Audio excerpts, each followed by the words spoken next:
दोस्तों आज के इस वीडियो में हम जानेंगे कि कुछ दिन पहले हमने एक वीडियो बनाए थे जिनमें आप सभी को जानकारी दिए थे कि बिहार के वे सभी प्रवासी मजदूर जो अपने राज्य के बाहर या अपने देश के बाहर कार्य करने के लिए जाते हैं, तो उन सभी मजदूरों का बिहार सरकार द्वारा एक नया ऐप लॉन्च किया जाएगा।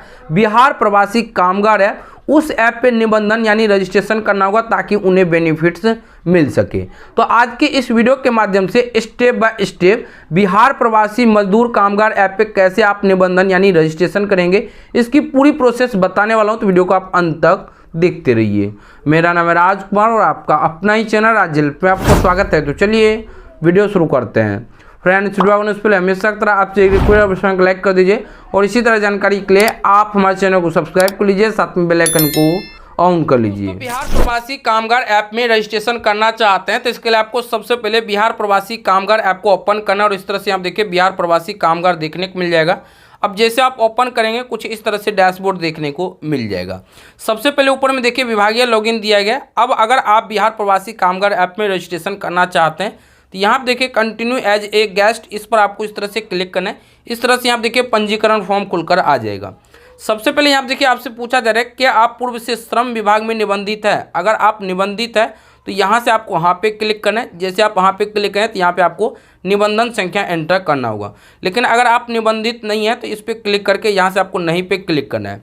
इसके बाद यहाँ पे आपको 10 डिजिट का मोबाइल नंबर एंटर करना है। यहाँ पे आपको अपना आधार नंबर एंटर करना है। यहाँ पे आपको अपना आधार अनुसार नाम लिख लेना है। इसके बाद यहाँ पे आपको अपना पिताजी का नाम लिखना है और यहाँ से आपको अपना जन्म तिथि सेलेक्ट करना होगा। अब जैसे आप जन्म तिथि पे क्लिक करें तो पहले आपको यहाँ से ईयर सेलेक्ट करना है, जो भी ईयर में आपका जन्म होगा उस ईयर पे इस तरह से क्लिक करना है। इसके बाद इस तरह से आपको मंथ का चयन करना है और जिस तिथि में आपका जन्म हुआ वो डेट पे आपको इस तरह से क्लिक करके देन ओके विकल्प पे क्लिक करना है। तो इस तरह से आपका डेट ऑफ बर्थ सेलेक्ट हो जाएगा।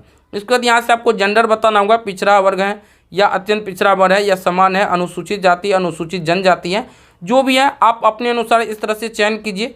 इसके बाद यहाँ से आपको जेंडर बताना है, महिला है, पुरुष है, ट्रांसजेंडर है, जो भी है अपने अकॉर्डिंग इस तरह से सिलेक्ट कर लीजिए। इसके बाद यहाँ पे आपसे शैक्षणिक योग्यता पूछा जा रहा है कि आप कितने पढ़े लिखे हैं, स्नातक है, निरक्षर है, बिल्कुल पढ़े ही नहीं है तो जैसे आपको निरक्षर पे क्लिक करना है। इंटरमीडिएट 12वीं पास है तो इंटरमीडिएट पे क्लिक कीजिए। साक्षर है या मैट्रिक है या उच्चतर है, जो भी है अपने अकॉर्डिंग सेलेक्ट कीजिए। मैं इस तरह से इंटरमीडिएट पे क्लिक कर दिए।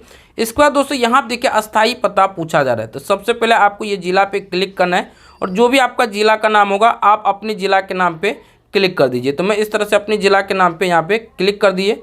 इसके बाद जैसे आप जिला का नाम पे क्लिक करें तो यहाँ पे पूछा जा रहा है शहरी या ग्रामीण, जो आप जिला का चयन किए उस जिला के अंतर्गत आपका घर ग्रामीण क्षेत्र के अंतर्गत आते हैं या शहरी क्षेत्र के। शहरी आते हैं तो शहरी पे क्लिक करना है और ग्रामीण क्षेत्र से आते हैं तो आपको ग्रामीण पे क्लिक कर देना है। इसके बाद यहाँ देखिए प्रखंड या तहसील खंड का नाम, तो इस पर क्लिक करना है। जो भी आपका प्रखंड का नाम होगा आप अपने प्रखंड के नाम पे क्लिक कर दीजिए। तो मैं इस तरह से अपने प्रखंड के नाम पे क्लिक कर दिए।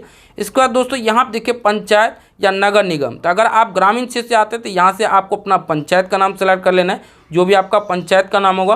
और अगर आप नगर निगम से आते हैं तो नगर निगम सेलेक्ट कर लेना है। इसके बाद यहाँ पे आपको अपना गाँव का नाम या मोहल्ला का नाम लिख लेना है, जो भी आपका गाँव का नाम होगा।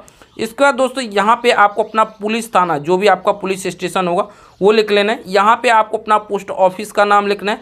देन यहाँ पे आपको अपने एरिया का जो भी पिन कोड होगा वो पिन कोड लिख लेना है। तो यहाँ पे 6 डिजिट का पिन कोड लिख लीजिएगा।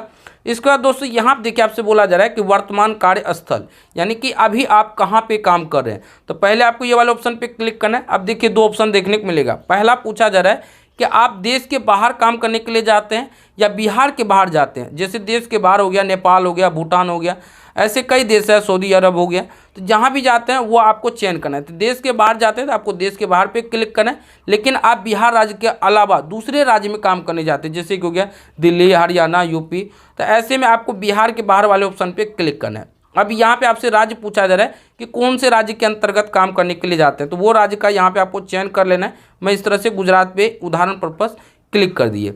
इसका यहाँ पे आपको पता पूछा जा रहा है, जहाँ पे आप काम कर रहे हैं राज्य के बाहर वहाँ का क्या एड्रेस है वो पूरा पता आपको यहाँ पे लिख लेना होगा। तो पूरा पता इस तरह से लिख लीजिए। अब अन्य जानकारी में देखिए पूछा जा रहा है कि आप बाहर स्वयं जाते हैं या ठेकेदार के माध्यम से जाते हैं। तो अगर आप स्वयं जाते हैं तो आपको स्वयं पे क्लिक करना है। अगर आप ठेकेदार के माध्यम से जाते हैं तो ठेकेदार पे क्लिक करके यहाँ पे आपको ठेकेदार की जानकारी दर्ज करनी होगी। तो अगर आप स्वयं जाते हैं तो आपको स्वयं पे इस तरह से क्लिक करना है। अब यहाँ पे देखिए पूछा जा रहा है क्या आप कर्मचारी राज्य बीमा योजना यानी कि ESI से जुड़े हैं। अगर जुड़े हैं तो आपको हाँ कहना है, अगर नहीं जुड़े हैं तो आपको नहीं पे इस तरह से क्लिक करना है। उसके बाद यहाँ देखिए क्या आप कर्मचारी भविष्य निधि योजना EPF से जुड़े हैं। अगर जुड़े हैं तो यहाँ पे हाँ सेलेक्ट करना है, अगर नहीं है तो आपको नहीं पे क्लिक करना है। इसके बाद दोस्तों नीचे की तरफ आना है। अब यहाँ देखिए क्या आप काम करते हैं, आप क्या काम करते हैं। जो राज्य के बाहर या देश के बाहर जाते हैं तो वहाँ पे आप काम क्या करते हैं, तो इस पर क्लिक करना है। अब ये यहाँ पे देखिए बहुत सारा दिया गया, जैसे खेतिहर मजदूर करते हैं, पशुपालन करते हैं, बेकरी का काम करते हैं, नाई का या ईंट भट्टा मजदूर का, या कंप्यूटर ऑपरेटर है, या निर्माण कामगार है, या कारखाना में काम करते हैं, या माली है, जो भी है आप अपने अकॉर्डिंग यहाँ पे सेलेक्ट कर लीजिएगा। मैं इस तरह से कंप्यूटर ऑपरेटर पे क्लिक कर दिए, तो आप जो काम करते हैं वही सेलेक्ट करना है। इसके बाद यहाँ पे आपको बैंक का नाम पूछा जा रहा है, कौन से बैंक में आपका खाता खुला हुआ है वो बैंक का नाम आपको यहाँ पे लिख लेना है। जैसे कि स्टेट बैंक हो गया, पंजाब नेशनल बैंक हो गया, बैंक ऑफ बड़ौदा हो गया, तो जिस बैंक में आपका खाता खुला हुआ वो बैंक का नाम लिख लेना है। इसके बाद यहाँ पे खाता संख्या लिखना है, तो जिस बैंक में आपका खाता खुला हुआ है जो आपका खाता संख्या है वो खाता संख्या आपको इस तरह से लिख लेना है। जो भी होगा मैं उदाहरण पर्पस बता रहा हूँ, तो इस तरह से आपको खाता संख्या लिखना है। उसके बाद आपके खाते का जो IFSC कोड होगा वो IFSC कोड इस तरह से यहाँ पे आपको लिख लेना है। उसका दोस्तों यहाँ पे देखिए जमा करें, आपको सिंपली क्या करना है, जमा करे पे क्लिक कर देना है। अब जैसे आप जमा करे पे क्लिक करें तो आपका सफलतापूर्वक रजिस्ट्रेशन हो जाएगा और आपको एक रजिस्ट्रेशन नंबर मिल जाएगा। तो कुछ इस प्रकार से आप बिहार कामगार ऐप में रजिस्ट्रेशन कर सकते हैं।